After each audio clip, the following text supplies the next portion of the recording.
Alright guys, in today's video I'm going to be going through installing a GM accessory. This is a inclination sensor alarm accessory. It's GM part number 2296-2506. This is an accessory where if you jack up the truck on one side, it will cause the alarm to go off. And so it's a good accessory to have if you're trying to protect some accessory wheels. It can also be something that goes off if somebody's trying to jack up your truck to take the catalytic converter, for example. This box contains all the pieces of what we're going to install today, but it doesn't include the instructions. For some bizarre reason, GM did not include the instructions. You have to go pull the instructions off GM service information, kind of like a service bulletin, and that's what I've done here. They give a separate number for the instructions, 2296-2507. So basically, just one off from the actual kit. There's a couple of prereqs on this that we'll go through, and there's some special tools that you'll need. I'll go through before we get too deep into it, so you can decide if this is something that's for you. This will tell you what's in the kit. I can tell you right now that there's a couple of things wrong with this kit contents description. The two zip ties that they claim are in the box, for whatever reason, GM stopped including those, so you won't find those. And of course, the installation instructions were omitted, which is why they put them on to service information, and we've got them printed out right here. The big impediment to doing this kind of a job is the tools that you'll need. You're going to have a GM MDI type scan tool or some other J2534 type interface and a subscription to GM Service Programming System 2 now. This is actually old. This is an old piece of information. Right now it's called Techline Connect and it's called SPS2. You'll need to have access to that. It'll cost you $45 to get access to that, to do the programming on the VIN for the particular truck that you're working on. So that may be a reason why you're not interested in doing this, but if you've got access to that, it's a pretty cool option to add. So I'll go through all of this, but I'm just giving you up front what you'll need. You'll also need some tools as part of getting the wiring piece done and some cleaners as part of getting things ready to mount up. So the most important piece of this is going to be in the box for the kit, and it ties back to the prereq on the programming. So if we take a look at the kit itself, so it supposedly includes a sensor, a harness, an owner's manual insert, and an adhesion promoter towlet. Now they don't tell you on here, this list, that actually something else is supposed to be in here, which is an authorization code sheet. And that's the most important thing that you want to find in this box. When you go buy one of these, and I'll put links in the description, they're still available. If you don't buy them direct from GM, it's very important that you find that particular sheet I'm mentioning in here, otherwise this whole thing is useless. But anyway, if you open up the box, you'll get a harness. I'll show you where this is just going to plug and play right in under the dashboard. The other end is going to plug into the sensor, and then on the other end there's a couple of pre-configured terminals, I don't know if you can see through this bubble wrap, that are going to insert into the plugs on the body control module. So the whole thing is plug and play, very factory. And then there's a plug left on here for an additional option, a shock sensor alarm that you could also pick up that we're not going to cover today. So there's the harness piece. Also in here, like they said, there's this little 3M adhesion promoter towelette that you're going to end up putting on top of the plastic where the sensor mounts to help it stick. You've got the sensor itself here. It's got its own number as well, 8896-6337, but it's a tilt sensor. There's the plug for it on the harness. Then there's the adhesive strip I was mentioning. Basically, the deal with this guy is he's going to end up sitting right on top of the body control module mounting bracket. And then if he ends up getting tilted in either direction, he's going to trigger the alarm. That's what he does. And then also in here, like they mentioned on the SI instructions, there's going to be a owner's manual insert. This is just basically going to go into either the English or the non-English side of the owner's manual to tell you how this thing gets activated. I'll just leave it on there for a second so you can pause and read if you'd like, and how you can disable it. Right, so it's controlled through the driver information center. And then this last sheet in here, this is the most important sheet of all. So on this guy is going to be a code. I've got this one blacked out, but this authorization code is going to be the proof that you bought this and the proof that it hasn't been used already. So it's one code per VIN, so you can't share this. If this sheet isn't in the box, the whole kit's garbage. You need to send it back to whoever you bought it from, right? Actually, even before you buy it, you make sure that the seller tells you that this kit is either sealed from GM, or if it's not sealed, that this sheet is in there and it hasn't been used. I'll go through how you're going to use this code because that's the very first thing you're going to do before you can even program it. So let's go back to the instructions and start walking through the steps. All right, so continuing down to the installation sequence, the very first thing we're going to want to do is validate whether the vehicle can support this option. There's some pre-existing circuitry that has to be installed in order for this to be added as a plug-and-play option. So the first thing you're going to do is you're going to pop open the glove box of the truck. You're going to check the regular production option sticker, which is the three character codes that you see on the parts ID label, the service parts ID label in the glove box. And you're going to have to find either an AP3, an AP8, an AU0, and UK3. So you basically need one of these three and this in order to use this accessory. These all tie back to whether you've got the factory installed driver information center or the accessory driver's information center installed. If you've got the prerequisites, and it can also be an optional kit for the DIC as well, and so you just want to look and see if you've got the switch. Obviously, you won't see UK3 if you installed the DIC as an option. Do not call this number. This is a number that's only for dealers. If you try to call this number, all you're going to get is the dial tone treatment. They're going to hang up on you. You need to call AC Delco TDS support. So when you go into AC Delco TDS, and I'll show you that in a minute, you go to the website and you pay your $45 for your VIN to get access to SPS2 to do the programming for your truck, and it's $45 for 2 years currently. You're going to set all that up with the VIN of the truck, and then you're going to call back, and you're going to call 888 212, and then what was that number? 8959. So instead, I'll roll that at the bottom. You're going to call that number instead. You're going to hit option 2. When you get to the agent for Techline Connect, you're going to tell them that you're an independent repair center, and you're putting this option into a truck, and you're going to give them the VIN, right? So here they tell you, like I said earlier, you must have the VIN when you call, and that's true for either of these numbers, but you're going to call the number I gave you instead, and the authorization code attached to the instruction sheet in the kit. That authorization code is going to enable 2 new calibrations, one for the BCM and one for the instrument panel cluster, in order for this option to work. So this is kind of a convoluted thing, guys, but it's not really that bad. Figure on about 30 to 45 minutes on the phone with these guys while they do this. That's not counting any wait time you might have if you called on a busy day.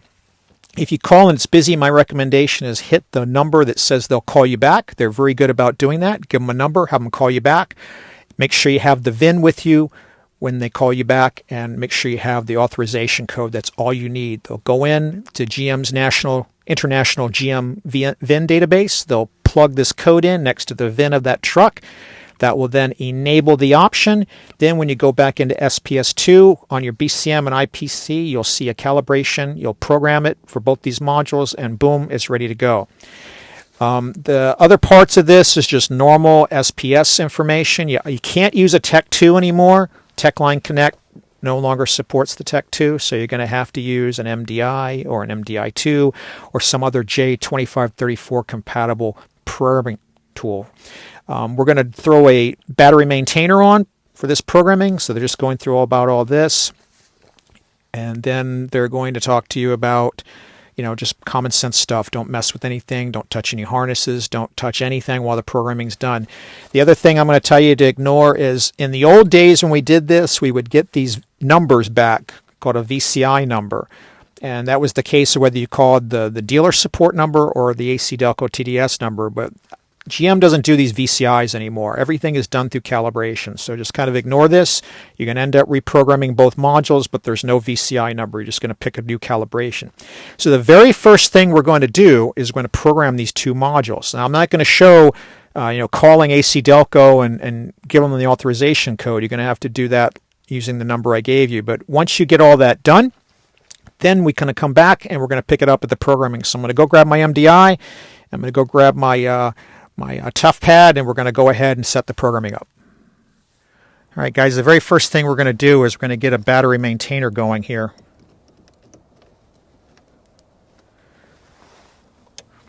so that we can maintain voltage during the programming events, especially since we're going to have to do 2 modules back to back. We don't want any chance of having a low battery or a weak battery condition. So I like these PowerMax devices. There's a bunch of different ones. There's some other ones that GM recommends as well. I'll put a link down in the description to this particular one, as well as up on the top here. I'll put a review I did on this earlier. All right, let's get back in and go ahead and do the programming. All right, folks, the first step on this, of course, is to go to www.acdelcotds.com and go ahead and get your subscription going. So you're going to be going into Service Programming System, SPS2. Right now they give you 24-month access per VIN. And then when you go over here to the select button, you'll be able to pick whether you want to do 1 vehicle or 2 or what have you. $45 per VIN is basically the deal. You make your selection, you add it to your cart, and you go ahead and check out, and that gets you set up. Once that's all out of the way, you get logged in and you launch it. I'll show you where you pick up from that point after you've gotten all logged in. All right, guys, so we've got our MDI interface hooked up to the DLC connector under the dash, and of course we got it plugged into the USB of our ToughPad, this PC that we're using for this interface. We're all logged into Techline Connect, and we've got SPS2 fired up. The first thing they're going to ask you is to give the first 3 digits on the VIN. In my experience, this isn't always right. 3G1 is what I'm going to pick, even though the first 3 on this one are 3GN.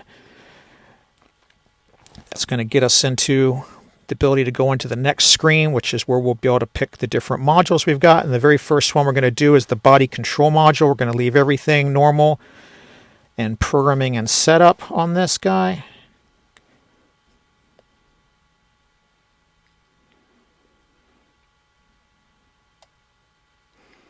Now, if you go through here before doing this accessory and check all of these, and then you make the call to AC Delco, you'll be able to tell if it was done correctly. So what you're going to do on the body control module, we'll scroll down here to the theft deterrent alarm. And it's going to keep asking you this annoying VIN thing. I'm not sure why it always does that. You'll see there's several different things in here. So theft deterrent alarm, driveline, chassis, what have you. And what we want to do in here is we'll want to notice that this is here as an unrecognized calibration. When we went through this the first time, this wasn't here. So now we know that they did correctly, they being the guys at AC Delco, they did correctly get our activation code set up. So we're set up to add this calibration now to the body control module. Right, and here's another way you can do the check here as we get ready to do the programming. They go through down all of these, current and selected, and we notice that for the theft deterrent alarm, there isn't a current one. So we're about to add it for the first time. So we're going to start programming. We're downloading the calibrations from the server over Wi-Fi here. And then right after that, we'll go ahead and do the programming.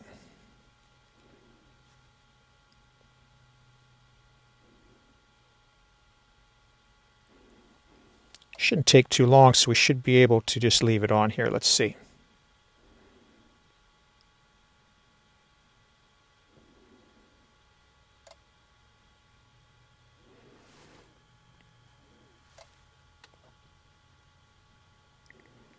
All right, so this is going to take a little bit of time here. Estimated just under 15 minutes to do this. So I won't hold you guys here for this whole thing. Well, wait, never mind. Looks like that estimated time was inaccurate. All right, let's see. Brake pedal position relearn and primary. Do not press the brake pedal. Place trans in park. So it's going to have to redo some things here. Procedure complete. Turn the ignition on.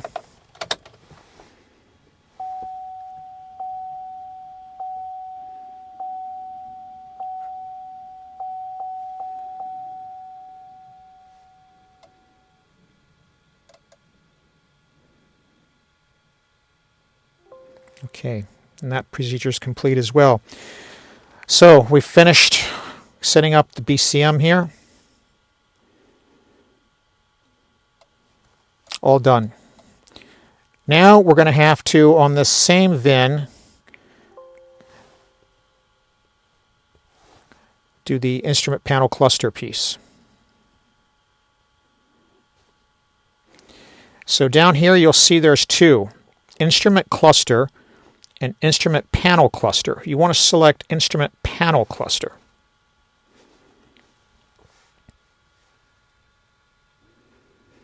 If you select the wrong one, it's going to go through the process of swapping out the instrument panel cluster. You don't want to get involved in that. If you hit that one accidentally, just X everything out and start over.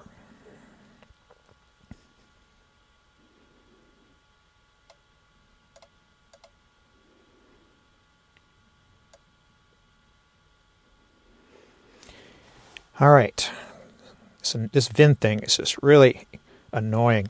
All right, so on this one, similarly, we're going to find it, I think, under warning. Yeah, there's our unrecognized calibration. So we've added an additional warning indicator for this alarm on the instrument panel cluster. So there it is, the fourth one down. So that shows that this was also correctly set up when we called in with our activation code. They're letting you know that there's a possibility that these guys will become, these particular modules, the air conditioning, the DPM, and the remote control door lock receiver may become non-functional after doing this programming. They tell you don't replace them, just cycle the battery power. Hopefully we don't have to deal with that.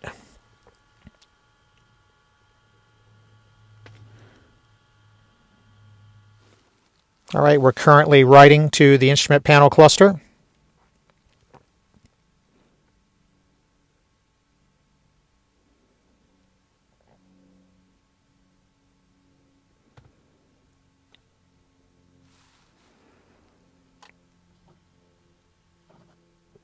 All done there.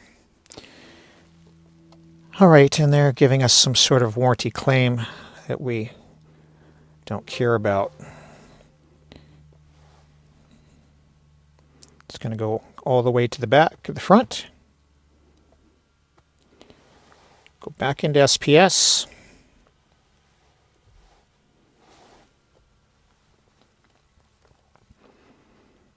And now let's verify. So at this point, what we've programmed both of these. We want to make sure that we have the ignition off, and you can even close SPS2 for an extra assurance and restart it again, just to make sure. Because what we're going to do is we're going to make sure both of these programming exercises took. So we're going to go back into the BCM.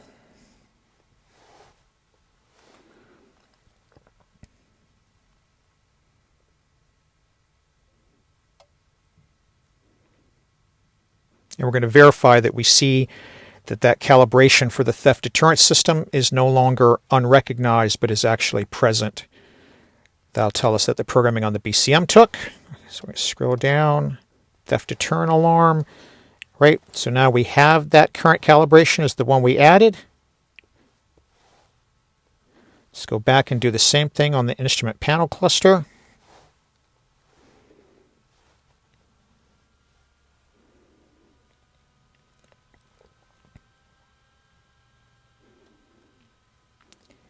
And then we'll make sure that this one is not in an unrecognized state, and that'll tell us that both modules have been updated to support taking this option.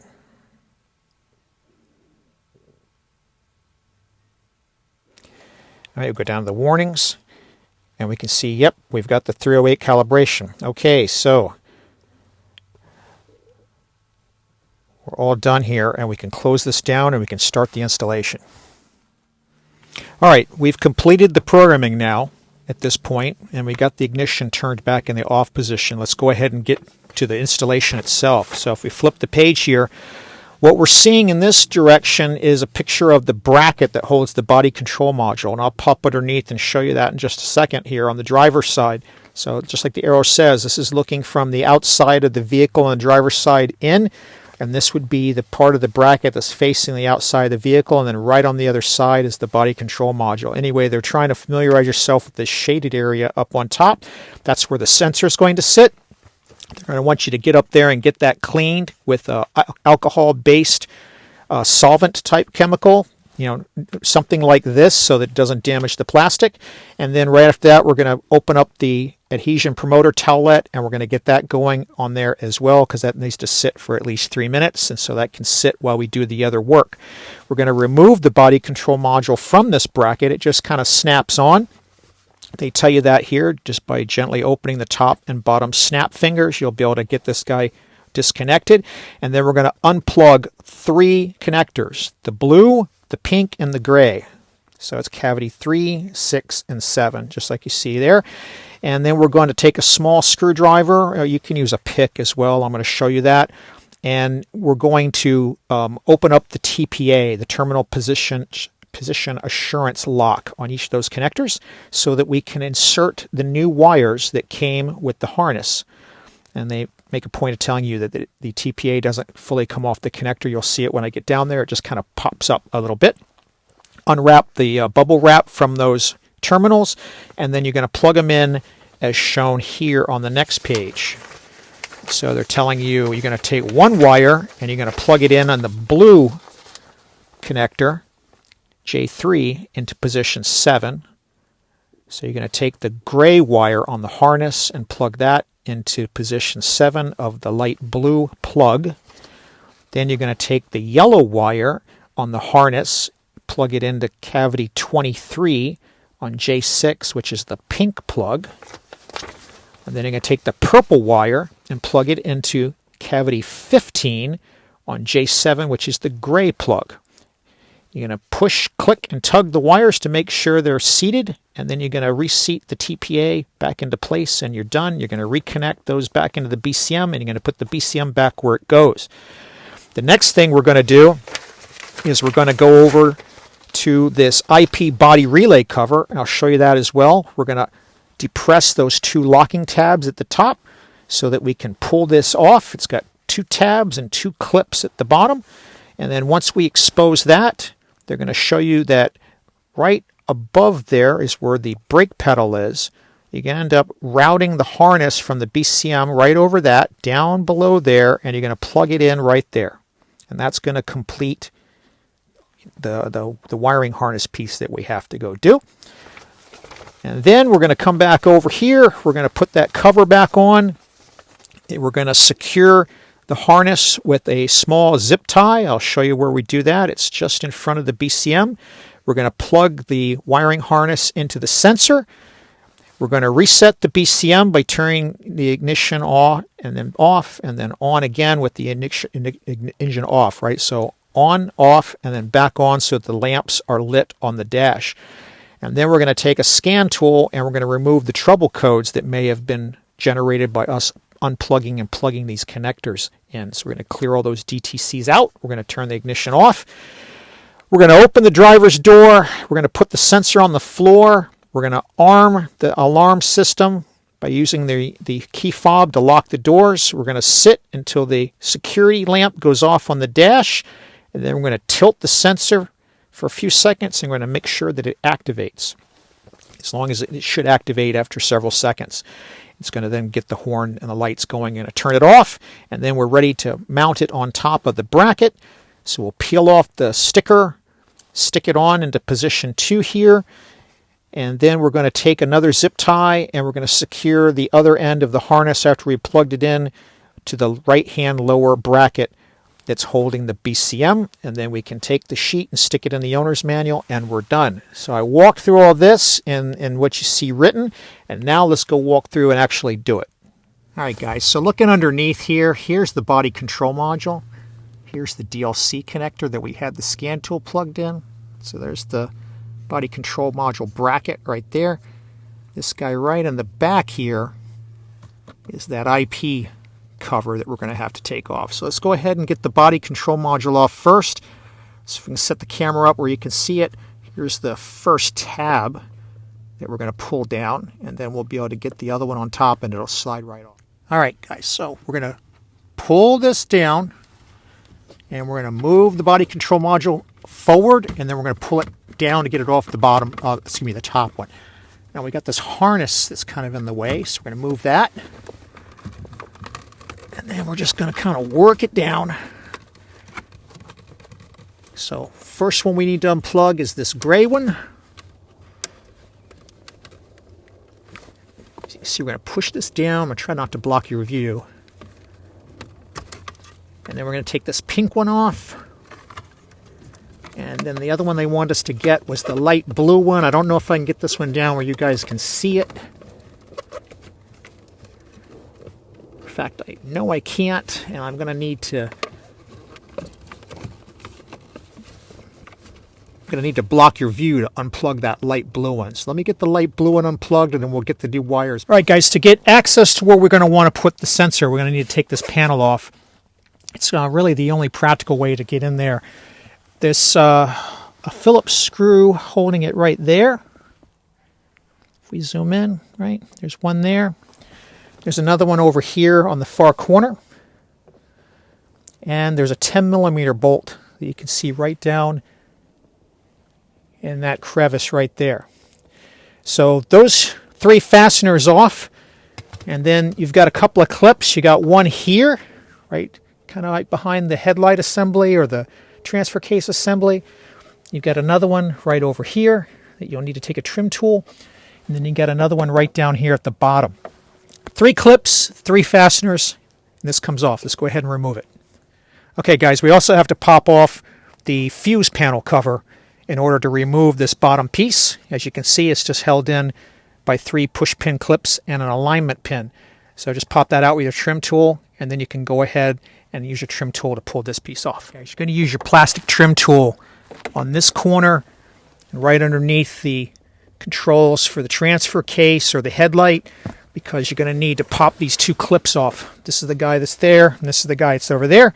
But with these 2 clips, you can get this lower panel off if we zoom out to get that into view, right? And then we'll have access to see where we're going to put the sensor.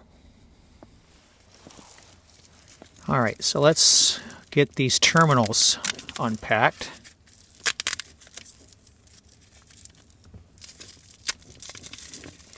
All right.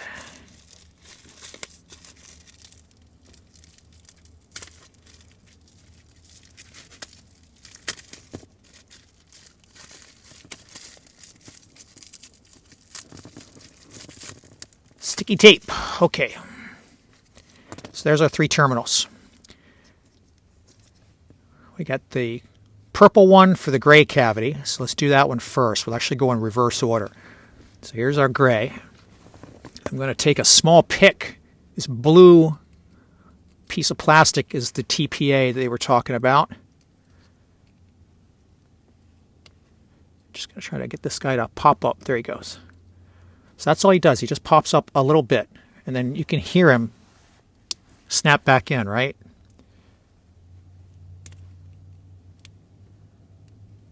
Okay, so if that guy popped up, the next thing is, where are the connector numbers? How do you know which is cavity 15 on the gray connector? Well, they're giving you the perspective from the back side where the wires go in.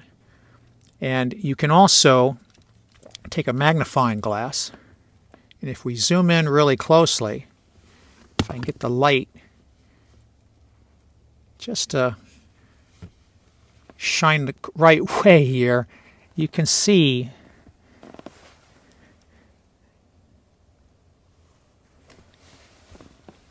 here, hopefully, that there are numbers on the bottom of these. I was trying to use the magnifying glass, but that really doesn't help you. These numbers tell you the outer numbering of each one of these guys in the 2 corners here and the 2 upper corners. And so if we look at that, what we can tell is that that's 15 right there. So we're going to take the purple wire and we're going to insert it into cavity 15. And this only goes a certain way, right? So if you put it in like this and it doesn't snap, rotate it over, because there's different manufacturers of these connectors, and they each kind of go in their own way. But if you get it in the right way, it's going to snap in.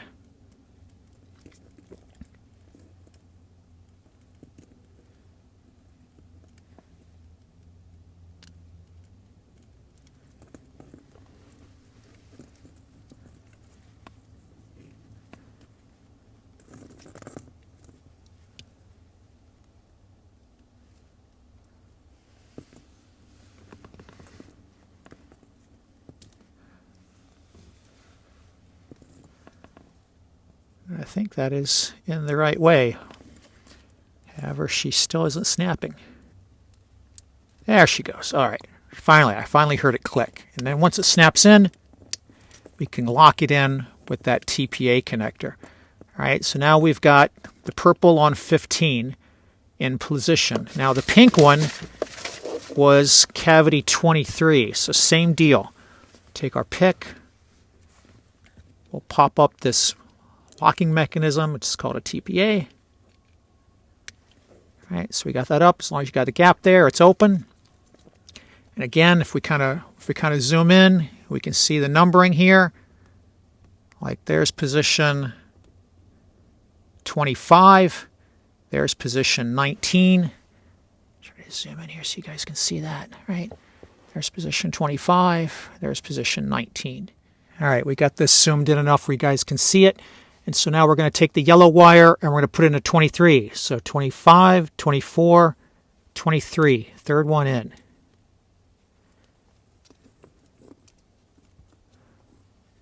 Until it snaps. And then depress the TPA. And if we zoom back out, now I can't get you in for the gray wire going into the blue cavity, but again, it's going to go into number 7. Same as I said, these two. It's just not enough clearance here. That's as far as this guy's going to come down. So we just can't, I can't work and have you guys see it at the same time, but we're going to pull the TPA out just like we did the other two colors. And then we're going to put the gray wire into cavity 7, and that'll complete this step. So let me knock that out and we'll come back. All right, guys, here's the blue one, right? It's upside down. There's our depression tab.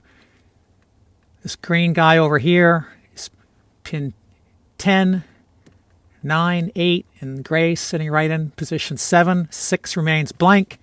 And on this particular connector, this really big guy with the white stripe is 5.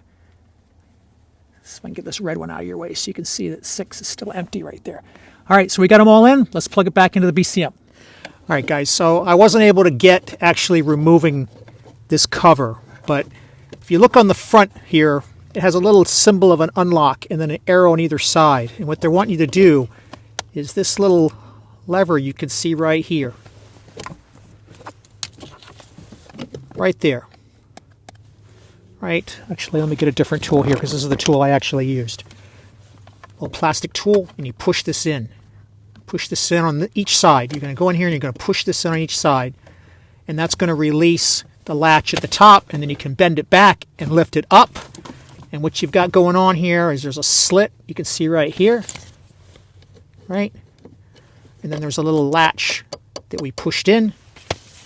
And then what you got going on for this bottom piece here, hopefully you can see this, inside the box,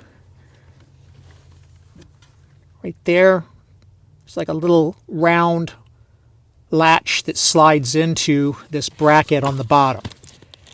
So basically, squeeze the sides, lift it back, lift it up, and it comes off. All right, guys, so we've got this cover piece off. Now we're going to come up here and cut the masking tape on this part of the harness.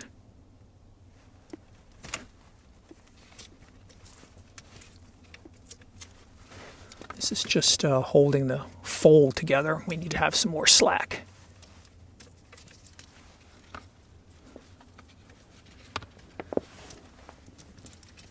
Okay, so this piece, this is going to go to the actual sensor. This piece is what we were after to get into this box. And this is just going to come down here and plug right in there. Just like that.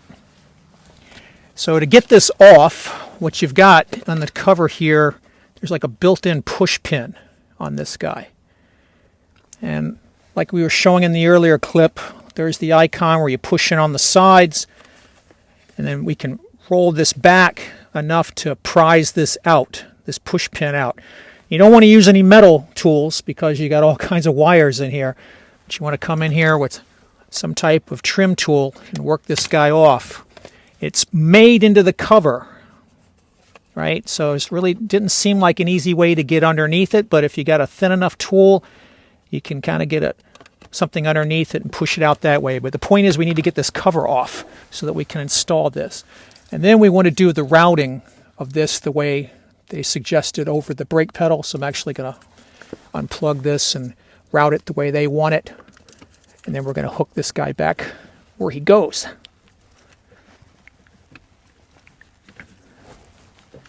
Yeah, like everything else, it turns out to be a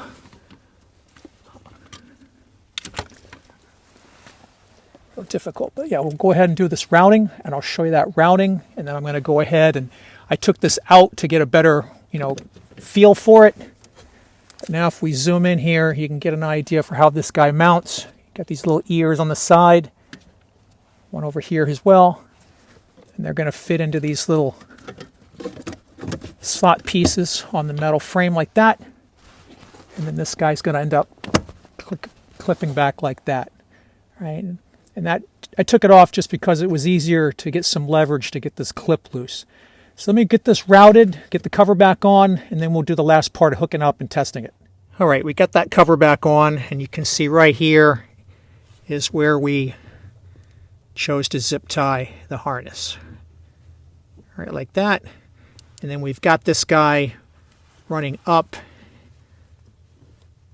and over the assembly on the brake pedal the way indicated. And now we've just got the rest of the harness for the sensor that we've got hanging down low so we can do the test. It's right here. Let's go ahead and get the sensor plugged in and let's give it a test. All right, guys, with that lower knee bolster cover off, if we come in over here, right where I've got this yellow tool, there's the top of the BCM bracket, right? That's going to be where this sensor sits.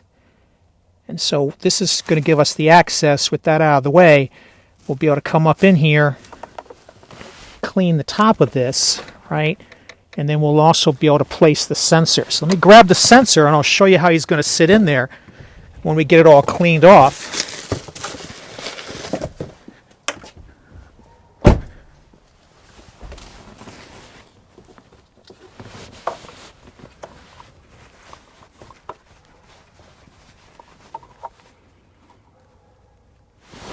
Right, he's going to end up sitting just like that. Hopefully there's enough light for you to see that. Now in the picture we saw in the manual, they had it in an orientation where the wiring harness would actually be, facing the front, like this. Right, but that actually is not a really good location because we don't have enough slack in the harness to do that, and we'll have this bracket in our way, right? Gonna end up getting this guy wedged back here where I can't get him out because I'm grabbing him blind. Here we go. But putting him like this, we'll have plenty of slack for the harness, and he'll still be sitting in a level position like he needs to be. So just go ahead and get in there and start cleaning and apply the adhesion promoter, letting that dry, and then we can go ahead and do the test while it's drying. All right, guys, we've got that sensor plugged in and it's sitting on top of a box to keep it level. All right, so we're going to come back and zoom back out here and pick up on the instructions where we had shown. So we've gotten everything hooked up and ready to go, and we're at this point now where we want to reset the BCM. Ignition off, ignition on, ignition off. All right, now we're going to turn it back on, but we're not going to start the engine. Now we're going to use a scan tool to clear any DTCs that we might have. Now I'm going to be using a Tech 2 for that. You could have used the MDI, but it would have cost you having to have a GDS2 subscription. And the thing about a Tech 2 is it still supports a 2013 vehicle like this Avalanche, and it doesn't cost anything other than the tool itself. So let's just pop in here and clear out any DTCs we may have created by messing around with the wiring on the BCM. Chevrolet truck. This is a K Avalanche powertrain, 5.3 LC9, 2-speed ATC. And let's see if we've got, we forgot our candy module. Let me hook that back up. All right, we got our candy module hooked up, which we need to talk to this 2013. Sorry about that little interruption. Get back to where we were. We'll go ahead and check powertrain first, although I don't expect to see any codes there. And then we'll go back to the body section and we'll see if we have any DTCs for the body control module itself.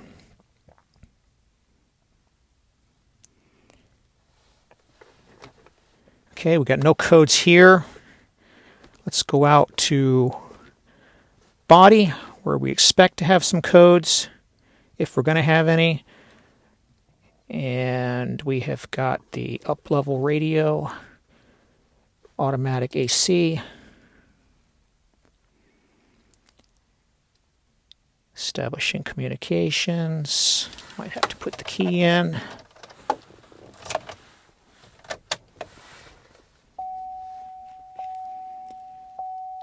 Okay, body control module, diagnostic trouble codes, display. All right, yeah, so we've got loss of communications type codes because we had it unplugged. All right, so let's go ahead and clear those out.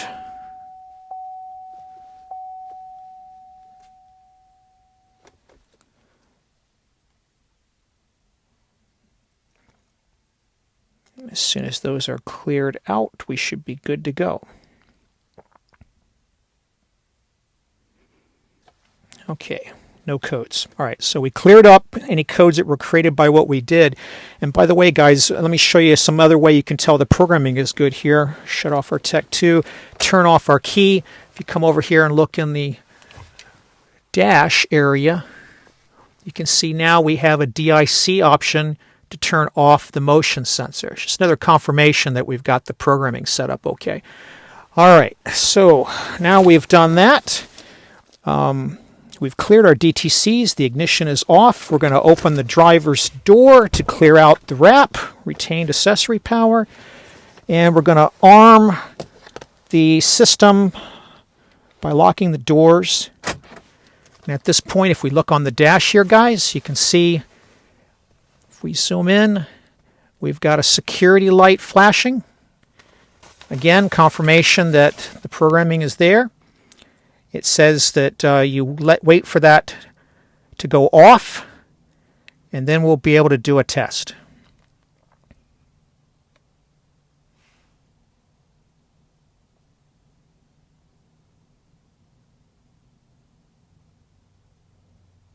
Not sure how long this takes, but we will find out together.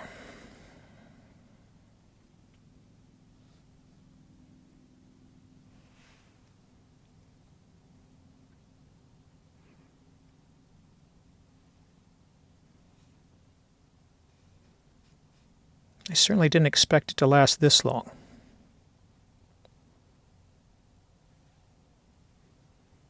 All right, there, finally went off. So now we're going to reach down and we're going to tilt the sensor up. So we're going to go down here and try to get a view of the sensor itself. And hopefully it'll start running the horn.